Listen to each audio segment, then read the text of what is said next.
"Thank you, Mom, for sacrificing for my career." Laura said it while the phone camera was still pointed straight at my wife. And right after that, Rose's silk dress was tugged out of place under the bright lights, in front of tens of thousands, watching live. I stood a few steps away. No one in that mansion in the Hamptons looked shocked. They clapped. They called it a marketing idea. Only I saw what was really broken. Not the dress, but a mother's trust. Before I tell you what happened after that night, if you care about family stories layered with this kind of emotion, subscribe to the channel. Walk with me through the next chapters. And leave a comment telling me where you're listening from. I read every one, carefully. Now, let me take you back to the moment I was about to act. I stepped onto the stage while the applause still hung in the air, scattered, uneven. I took off my jacket and placed it over Rose's shoulders. She didn't cry. Rose has never cried in public. She simply lowered her head, hands clasped tight, as if holding on to the last thread of composure. Laura kept that flawless smile, the kind you learn when you live in front of a camera. "It's just a small accident," she told the tens of thousands watching live. "But see, my shapewear still holds its shape beautifully." The crowd laughed. I heard glasses clink. Someone said, "Marketing genius." I looked at Daniel. My son stood beside his wife, his hand resting lightly on her back, his eyes avoiding mine. He didn't step forward. He didn't help his mother. He just said, low enough for me to hear Dad, "Don't make this a big deal." A big deal. I once ran a media corporation called Summit Media. I know what it means to make something a big deal. And I know when silence is the stronger move. I said nothing. I helped Rose down from the stage. As we passed Laura, she whispered, still smiling, "Mom, don't be upset. The audience loves authenticity." Authenticity. I've lived 75 years. I know the difference between authentic and staged. The silk dress Rose wore that night was my gift to her for our 50th wedding anniversary. I had it custom made by an old designer in Milan. Wine does not just spill perfectly onto the most attention-grabbing spot, and a seam does not simply split at the exact moment someone helps clean it. I saw Laura's hand. A quick pull, small, intentional, but I didn't expose her there. The party continued as if nothing had happened. Music resumed. Laura's family gathered in a corner, checking their phones again and again. I overheard numbers. The views are climbing. So many comments. It's trending. Rose sat beside me, at the last table in the garden. Soft yellow lights rested on her silver hair. She looked out toward the ocean where the night waves in the Hamptons rolled in as steadily as ever. "Don't do anything," she said quietly. "Today is her birthday." I understood. Rose has always been the peacemaker. Her whole life she raised money for charities, supported women targeted online, helped children bullied at school. She believes kindness can change people. But that night, her kindness became a sales tool. I opened my phone. The live stream was still running. Closer angles now. Even a replay of the accident. Below it, thousands of comments, some sympathetic, many laughing, jokes about age, about her body. I didn't read them all. Daniel approached us as the party began to fade. "You should head home," he said. "Laura needs to stay and network with partners." "Partners?" I asked. "Brands." They like how she handled the situation. Handled the situation. I looked straight at my son. "Do you see that your mother was hurt?" He was quiet for a few seconds. Then he sighed. "Mom's just too sensitive. That's how things work now, Dad. Attention sells." I didn't answer right away. I once taught him that reputation takes years to build and can collapse in a single night. Somewhere along the way, he learned that reputation can be bought with views. We left the mansion after midnight. In the car, Rose remained silent. She stared out the window at the lights of other grand houses, sparkling as if untouched by our story. When we reached home, she finally spoke. Maybe I was wrong, thinking she saw me as family. I took her hand. It was warm, but trembling slightly. I didn't promise anything. I only said I need to know the whole truth. That night, I didn't sleep. I sat in my old study where photos from my years at Summit Media still hang on the wall. I watched the entire live stream again, frame by frame. I zoomed in on the moment Laura bent down to help. I saw her eyes flick toward the camera, just before her fingers tugged the seam. It wasn't an accident. Close to 3 in the morning, an automated report came in from an old friend in data analytics.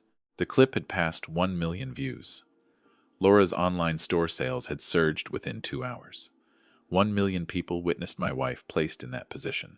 I wondered, did they know that behind that screen was a 70-year-old woman who spent half her life helping others? Or was it just entertainment to them? The next morning, entertainment sites began reposting the clip. Some called it a bold tribute. Others questioned the ethical line. I didn't respond to the press. I didn't call Laura. I waited, because I understand one thing. When someone believes they are at the peak, they reveal the most. And that night, inside that vast mansion, it wasn't just Rose's dress that was pulled off course. Something else shifted. My family. The next morning I called Laura. I didn't raise my voice. I didn't threaten her. I said one simple sentence: take the video down and apologize to your mother-in-law. On the other end, I heard a soft laugh. Not a happy one. The kind of laugh from someone who believes they hold the advantage. Dad, she said gently, like she was explaining something to an outdated man. You don't understand how the world works now. The clip is at the top of the trending list. Brands just signed more contracts. If I take it down now, I destroy my own revenue. Your mother-in-law's dignity is not a marketing tool, I replied. Dignity? She paused. She was just a little awkward. Audiences like real moments. Imperfection. That's personal branding. I let a few seconds pass. You won't take it down? No, and I won't apologize. If she feels uncomfortable, I can post another video. A positive angle. A story about sacrifice. About mothers supporting the younger generation. It'll be even better. I ended the call. That afternoon, Daniel came to see me. He didn't sit right away. He stood in the living room, like a guest unsure of his welcome. You're making this too tense, Dad, he said. Tense, you called Laura. Asked her to remove the clip. She's under pressure from partners. Sales went up nearly 300% overnight. I looked at my son for a long moment. Did you see your mother when she came home last night? Daniel sighed. She was a little upset. She'll be fine. Your generation is more sensitive. Nowadays, everyone gets posted online. No one cares for long. I care. He said nothing. I continued, my voice steady. Do you remember who helped you when your first business failed 3 years ago? Who quietly paid off your debts? He turned away. That's not related. It is, I said, because you are treating her sacrifice as something ordinary. He didn't respond. Instead, he placed a folder on the table. You should think about our shared future, he said. Laura wants to open a large showroom in Manhattan. If we transfer the mansion in the Hamptons early, we can rotate the capital better. You're retired. Holding that kind of asset without profit doesn't make sense. I opened the folder. A proposal to transfer partial ownership of family property to a company under Laura's name. You think this is the right time for this conversation? I asked. Opportunity doesn't wait, Daniel said. The market supports her right now. If we move fast, the brand can go national. I closed the folder, and if I refuse for the first time, he looked directly at me. Don't put me in a difficult position. Laura is my wife. I have to stand with her. I nodded slowly. I wasn't surprised. What stayed with me was the certainty in his voice. After he left, I opened my phone. More articles had appeared.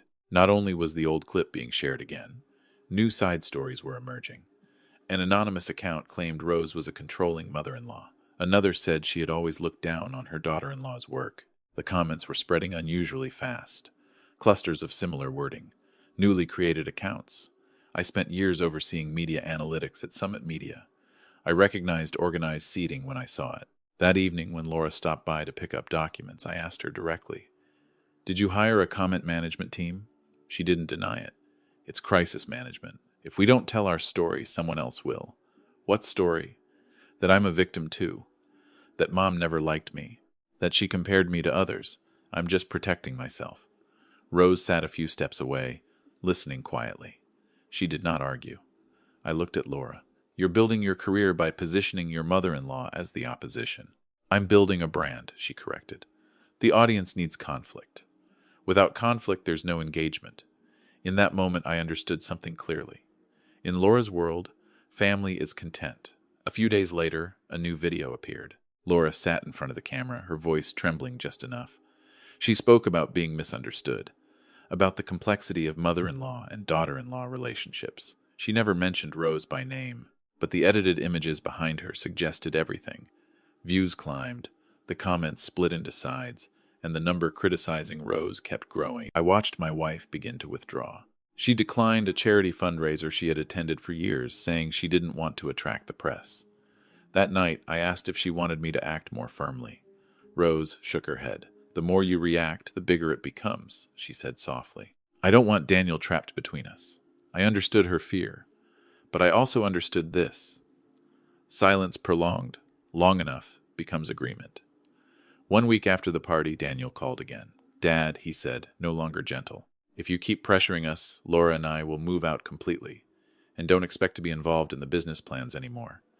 "Since when was I involved?" I asked. "I mean, don't interfere." I set the phone down without answering.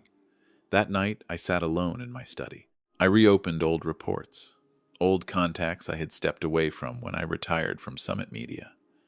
I wasn't looking for revenge. I was looking for the truth.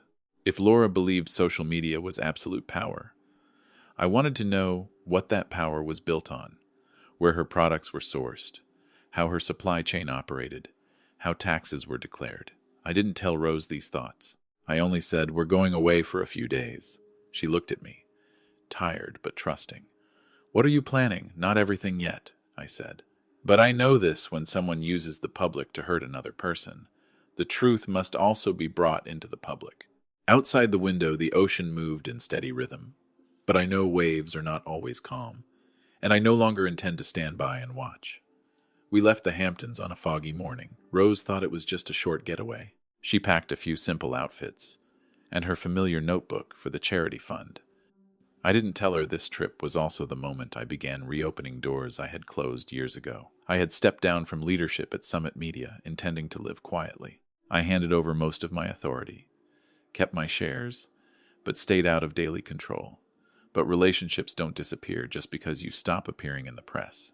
On our first night at the hotel after Rose fell asleep, I called an old friend who once handled internal investigations. "I need to review the supply chain of a rising cosmetics brand," I said. No noise, no trace, a few seconds of silence. Then understood. I wasn't asking for weaknesses. I was asking for the truth. 3 days later, the first report arrived in my private email. I read every line. Laura's products did not come from the high-end laboratories she advertised. Most were outsourced to a small overseas factory, relabeled, repackaged. There were safety certificates, but not for the exact formula she was selling. I didn't rush to judgment. I asked for deeper verification. The second report came 2 days later. There was a discrepancy between import volume and declared tax numbers. Not large enough to trigger immediate alarms, but enough to raise questions. I set my phone down and looked at Rose, sitting by the hotel window. She was reading news on her tablet. A fresh headline had just gone up: "The mother-in-law of a famous influencer remains silent amid controversy." Rose turned off the screen when she saw me watching. "Don't worry," she said softly. "Public waves pass." I walked over and sat across from her. "Do you believe Laura truly regrets it?" Rose thought for a moment. "Maybe she's afraid of losing momentum. Young people live on attention now. If they pause, they fear disappearing." I understood that psychology. I had watched media stars rise fast, then fall just as quickly after one wrong campaign. But what troubled me was this: Laura didn't look afraid. She looked more confident every day. That evening, Daniel called. "Did you hear?" he said, excited. "Laura's about to sign a statewide distribution deal. The showroom in Manhattan is almost secured." "Congratulations," I said evenly. "But we need more capital to finish the interior. If you transfer that property share like we discussed, everything moves faster." I didn't answer right away. "Do you trust your wife's entire business operation?" Daniel paused. "What are you implying?" "I'm asking if you've reviewed the books." "Dad, what are you suggesting?" I'm asking. Silence. Then his tone hardened. "Don't go looking for faults. Laura works hard. She built this from zero." I thought of the reports in my inbox. Zero can sometimes be a story we tell. After that call, I decided to go one step further. I let a small piece of information slip within the family. I said an old investment of mine wasn't performing well, that I might need to liquidate some assets to rebalance. Daniel reacted faster than I expected. 2 days later, he and Laura came to see me. This time, Laura wasn't gentle. If you're truly facing difficulty, she said, then transferring the mansion in the Hamptons sooner makes even more sense. We can take over. It helps you stabilize and prevents the asset from falling into outside hands. Outside hands, I repeated. I mean the market, she corrected smoothly. You know property can lose value if it isn't leveraged. Rose sat beside me, quiet. I added another detail, clearer this time. My doctor advised me to reduce stress. I may withdraw completely from my remaining investments. Daniel looked at me. Something flickered in his eyes. Concern or calculation? Is it that serious? He asked. It could be, I said. I'm not sure yet. After they left, Rose turned to me. You're not really in trouble, are you? I held her gaze. No, but I need to know. If one day I truly grow weak, how we will be treated. She understood. She didn't ask more. A week passed. I received word that Laura had moved forward with securing the new showroom entirely under her personal name, separate from family assets. At the same time, she applied for additional bank loans, using advertising contracts as collateral. None of that was illegal by itself. But when I compared it to the tax reports, the numbers didn't align. I asked my former legal team to review everything carefully. No assumptions, only evidence. Then one evening, while reviewing documents, Daniel called again. Could you and Mom temporarily move out of the main house? He asked. Laura needs it to film a major campaign. A traditional family setting will make it feel authentic. I listened to every word. We're talking about whose house? I asked. It's jointly owned, he replied, but we cover most of the operational costs. He didn't mention those costs came largely from the family fund I established years ago. You want us to leave our home for advertising just a few weeks. I set the phone down slowly. That night I told Rose, we may need to try one more step. What step? I'm going to announce that I'm nearly bankrupt. Rose looked at me for a long time. What do you think Daniel will do? I don't know, I answered honestly. But I need to find out. Outside, the ocean kept rolling against the shore, but I felt something clearly now. When money and fame become the center, loyalty is usually the first thing tested, and I was ready to see the result of that test. The news that I was nearly bankrupt spread faster than I expected. I never released an official statement. I simply let a few trusted financial contacts know that I was restructuring assets, stepping back from several investments, possibly selling the remainder of my shares in Summit Media.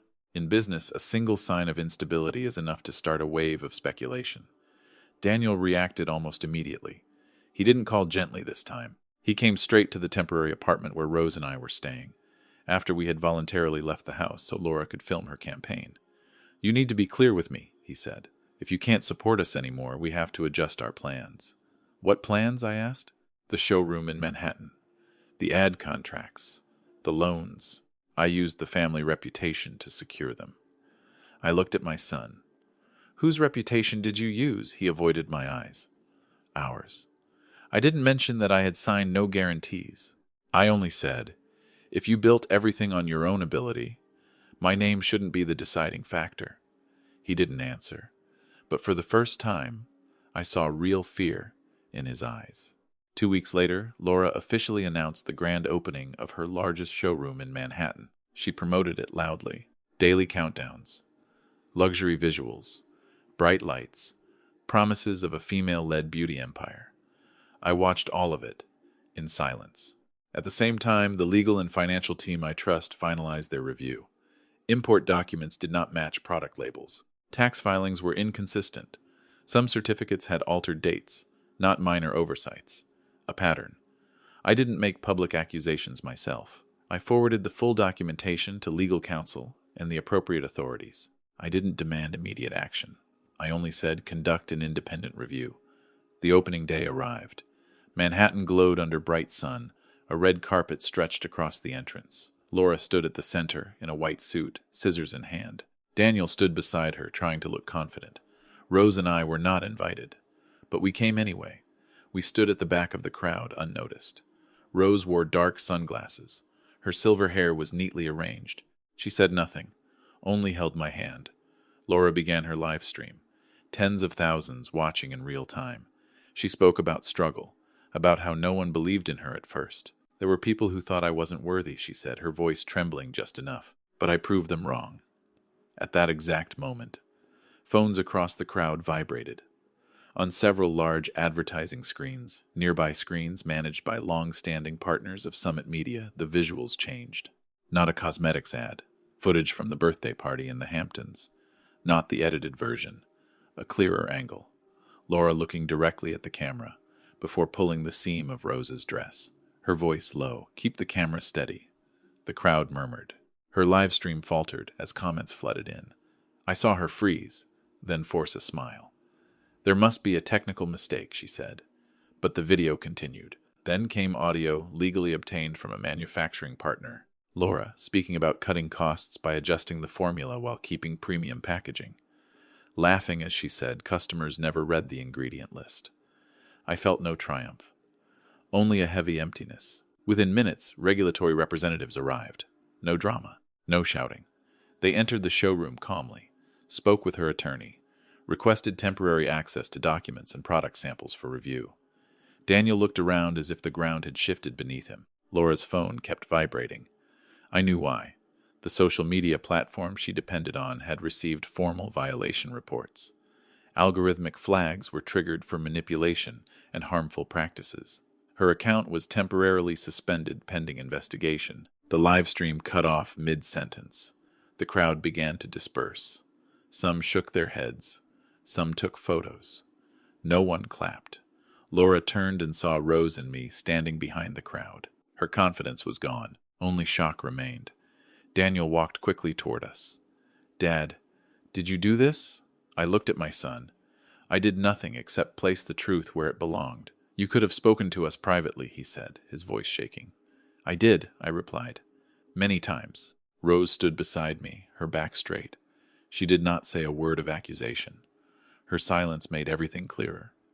Behind us, the showroom lights still burned bright, but inside, it was unraveling. Partners withdrawing, employees whispering. Laura's family gathered in tense argument. I wasn't there to watch a collapse. I was there to close a circle. As we turned to leave, Daniel called after us. "Dad, please don't let this go any further."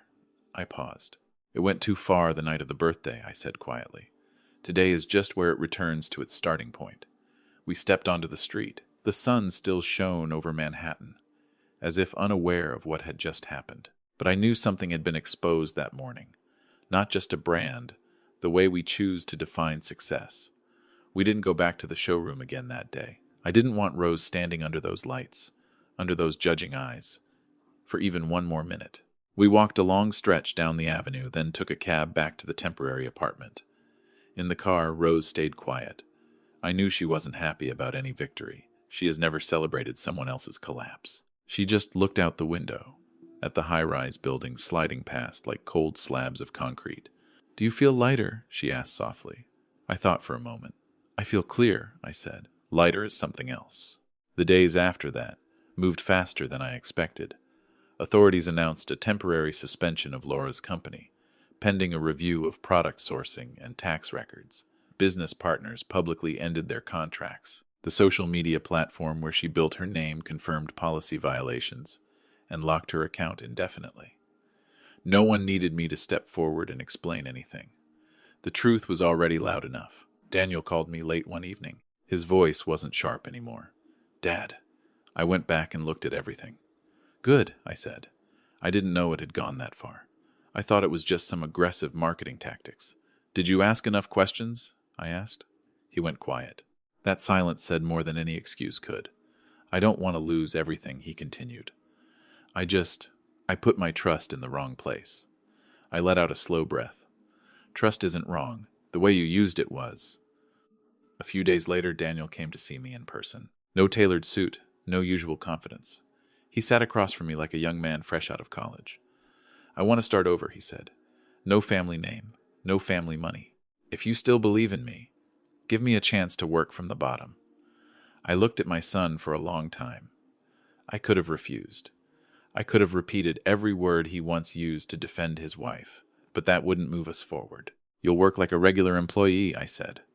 "No privileges, no titles." He nodded immediately. No hesitation. Laura was different. Her attorney contacted us once, proposing negotiation, suggesting reduced responsibility. I didn't join that conversation. I handed all documents to the proper authorities. The rest was a legal process, not a personal emotion. I don't call it punishment. I call it consequence. One afternoon, after things had quieted down, Rose and I returned to the house in the Hamptons. The mansion felt calmer. No stage lights, no camera crew. We walked through the garden where the birthday party had taken place. Rose stopped at the exact spot where the stage once stood. She bent down and picked up a leftover ribbon from the grass. I kept thinking I did something wrong, she said. Maybe I was too strict. Maybe I just don't understand the younger generation. I shook my head. Kindness doesn't belong to any generation. We sat on a wooden bench, facing the ocean. The waves rolled in, steady as ever. I told Rose about a decision I had already prepared. The funds recovered from liquidating the shares connected to Laura, the portion we had once indirectly supported, would be transferred into a new foundation.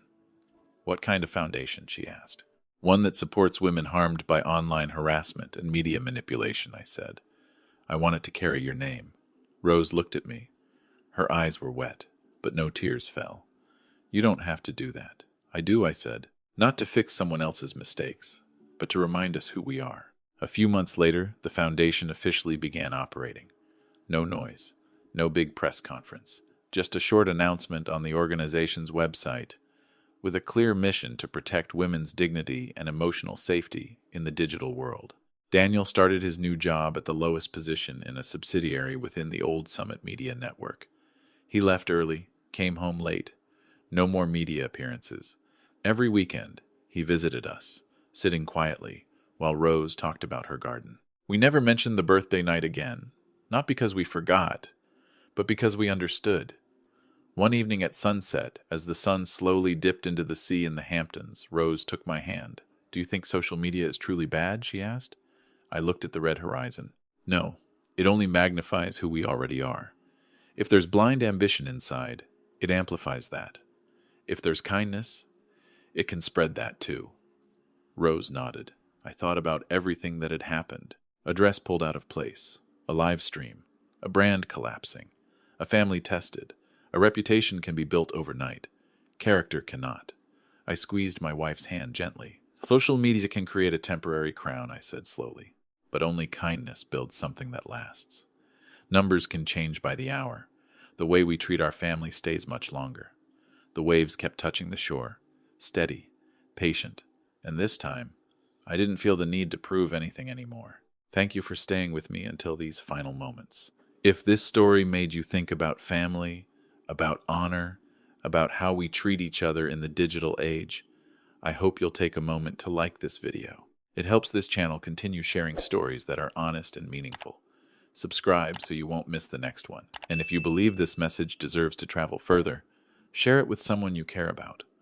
I truly appreciate you being here.